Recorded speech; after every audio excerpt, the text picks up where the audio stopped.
നമസ്കാരം. Raf talks ഫുട്ബോളിലേക്ക് ഏവർക്കും സ്വാഗതം. 2017 ബ്രസീലിയൻ സൂപ്പർ താരമായ നെയ്മർ ജൂനിയർ ബാഴ്സ വിട്ടുകൊണ്ട് PSG എത്തിയത്. പിന്നീട് 6 വർഷക്കാലം PSG അദ്ദേഹം ചിലവഴിച്ചു എന്നുള്ളതാണ്.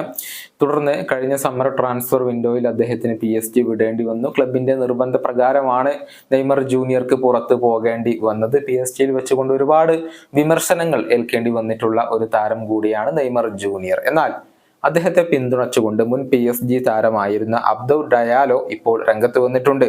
നെയ്മർ ജൂനിയർ PSG പരാജിതനായിരുന്നു എന്നുള്ളത് ഒരിക്കലും നമുക്ക് പറയാൻ കഴിയില്ല എന്നാണ് അദ്ദേഹം പറഞ്ഞിട്ടുള്ളത്. നെയ്മർ ഒരു ഏലിയാനാണെന്നും അഥവാ അന്യഗ്രഹ ജീവിയാണെന്നും ഇദ്ദേഹം പറഞ്ഞിട്ടുണ്ട്. ഡയാലോയുടെ വാക്കുകൾ ഇങ്ങനെയാണ്: നെയ്മർ ജൂനിയർ PSG വരുന്ന സമയത്ത് അദ്ദേഹത്തിൽ ചുമത്തപ്പെട്ട പ്രതീക്ഷകൾ വളരെ വലുതായിരുന്നു. ഒരു താരത്തിന് താങ്ങാവുന്നതിലും അപ്പുറം പ്രതീക്ഷകൾ നെയ്മർ ജൂനിയറിൽ ഉണ്ടായിരുന്നു. എല്ലാം അദ്ദേഹം സ്വയം തനിച്ച് ചെയ്യുമെന്ന് എല്ലാവരും വിശ്വസിച്ചിരുന്നു. അദ്ദേഹത്തിന്റെ ആബ്സെൻസിന്റെ പേരിൽ നമുക്ക് വേണമെങ്കിൽ അദ്ദേഹത്തെ വിമർശിക്കാം. സീസണിലെ പല പ്രധാനപ്പെട്ട മത്സരങ്ങളിലും അദ്ദേഹം പുറത്തായിരുന്നു. പരിക്കുകൾ കാരണം ഒരുപാട് മത്സരങ്ങൾ അദ്ദേഹത്തിന് നഷ്ടമായി. പക്ഷെ അദ്ദേഹത്തിന് എല്ലാം നിയന്ത്രിക്കാൻ കഴിയില്ലല്ലോ. പക്ഷെ ആ പരിക്കുകൾ ഉണ്ടായിട്ടും അദ്ദേഹം മികച്ച പ്രകടനം PSG നടത്തിയിട്ടുണ്ട്. കണക്കുകൾ അത് തെളിയിക്കുന്നുമുണ്ട്. അതുകൊണ്ട് തന്നെ നെയ്മർ ജൂനിയർ PSG പരാജിതനാണ് എന്നുള്ളത് നമുക്ക് ഒരിക്കലും പറയാൻ സാധിക്കില്ല.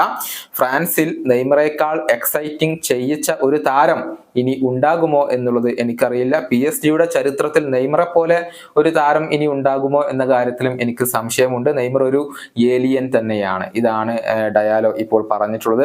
2019 മുതൽ 2023 വരെ ഡയാലോ PSG താരമായിരുന്നു. നിലവിൽ ഖത്തർ ക്ലബ്ബായ അൽ അറബിക്ക് വേണ്ടിയാണ് അദ്ദേഹം കളിച്ചുകൊണ്ടിരിക്കുന്നത്.